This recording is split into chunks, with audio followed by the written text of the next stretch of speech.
مجید نے ان الفاظ کو اپنے سینے کے اندر جگہ نہیں دی۔ مثلا قرآن مجید نے جو تلوار کے لیے جو لفظ استعمال کیا ہے، یا احادیث طیبات میں جو تلوار کے لیے جو لفظ آیا ہے، وہ سیف کا لفظ ہے، سیف، سین یہ فے۔ لیکن اگر آپ دیکھیں تو عربی زبان کے اندر تلوار کے لیے 120 الفاظ استعمال ہوتے ہیں، تو اب ان 119 الفاظ کو چھوڑ کے یہ ایک لفظ جو ہے وہ قرآن مجید نے اس کا انتخاب کیا، سیف کا، یا احادیث طیبات نے اس کا انتخاب کیا۔ اسی طرح عربی زبان کے اندر صلاۃ جو ہے، یہ جو صلاۃ کا جو لفظ ہے،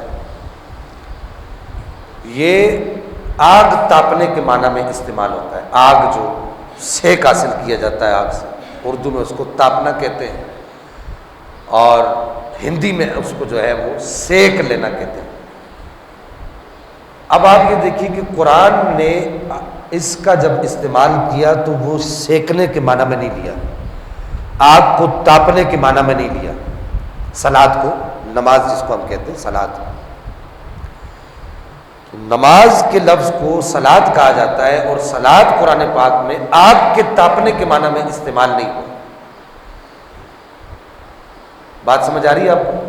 قرآن میں صلاۃ کو جس معنی میں استعمال کیا گیا وہ ایک مخصوص عبادت ہے جو ہم 5 وقت کرتے ہیں۔ تو یہ ایک ضروری امر ہے کہ اس بات کو سمجھا جائے کہ قرآن مجید اور فرقان الحمید کے اندر جو کلمات استعمال ہوئے ہیں، تو قرآن اس بات کا محتاج نہیں ہے کہ ان الفاظ کو عربی زبان ہی کے معنی کے اندر قرآن استعمال کرے، قرآن اس بات کا محتاج نہیں ہے۔ ہم قرآن پاک کو عربی زبان کا محتاج قرار نہیں دے سکتے، اور نہ ہی کسی اور زبان کا ہم قرآن پاک کو محتاج قرار دے سکتے ہیں۔ ہم یہ کہتے ہیں کہ ہر زبان قرآن کی محتاج ہے، قرآن کسی زبان کا محتاج نہیں۔ سمجھ آ رہی ہے آپ کو بات؟ تو اب ضرورت اس امر کی جو بات میں عرض کر رہا تھا کہ قرآن مجید اور فرقان الحمید کے اندر جو ہے، ایک لفظ اور سن لیجیے، ویسے تو بہت سارے الفاظ ہیں، کہ قرآن پاک کے اندر ایک لفظ رزق استعمال ہوا ہے، رزق بالکل شروع میں ہی استعمال ہوا ہے۔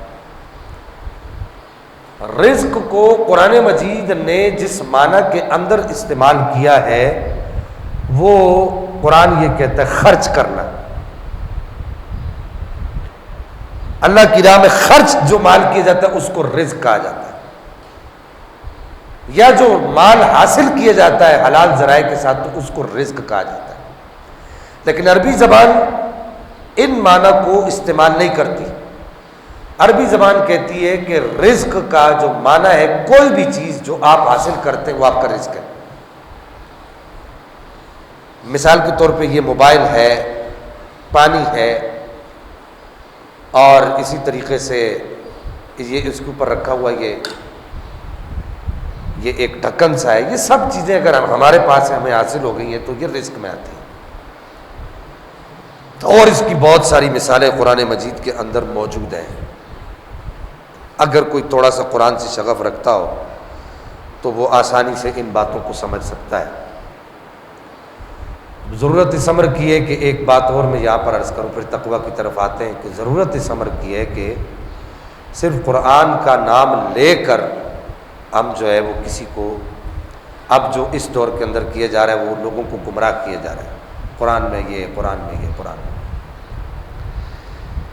حالانکہ قرآن پاک کے معنی کو سمجھنے کے لیے سب سے پہلی جو چیز ہوتی ہے وہ اس آیت کا شان نزول ہوتا ہے، کہ اس کا شان نزول کیا ہے۔